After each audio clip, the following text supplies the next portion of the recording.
For myself, I was a surfer. I was a total surf dog. My vision of success was to have time and money. You had to have time, you had to have money. I've often said, you know people with lots of money, but they don't have any time. You know people with lots of time, they don't have any money.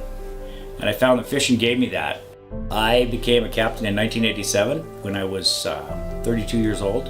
So I put in 7 years as an engineer. I started out as a deckhand, became an engineer, worked underneath some great skippers as an engineer, got trained up, and then I got the boat in 1987.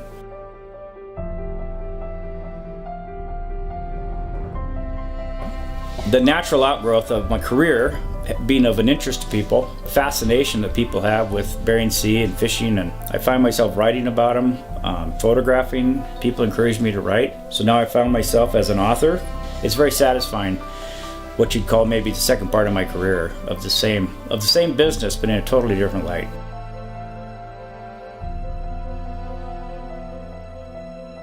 Let's talk about the book for a minute. It's a pretty simple title. You can't make this stuff up. I'm a kind of guy that lived on sayings. When I was in the Bering Sea, when I was commanding men out at sea, a lot of times these sayings would really help me focus. This book is actually 30 years boiled down into 10 chapters.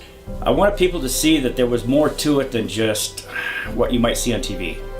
For me, that's really important. I think the show's great about showing big waves, how these boats operate, the stuff that we've got to deal with, but there's also the thing that's going on in the skipper's head. What's really going on? What are you afraid of? What are your values? What do you value with your crew and with your boat and that sort of thing? So I've touched on that in the book.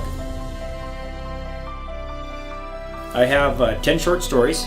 They're all sea stories except for one. There's one eagle story, and I'm not going to tell you what it's about, but it's pretty exciting.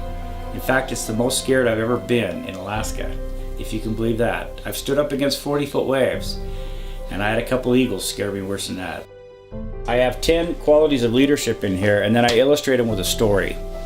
I think it could be a valuable book for people, certainly people that don't fish. Fishing is just one aspect. There's a lot of other occupations where people are under stresses, people have fears, people are worried about their future, and some of those things you really have to deal with them. You can't just ignore them or they will control you. And the most successful boats I've seen operated in those kind of conditions are the guys that keep their cool.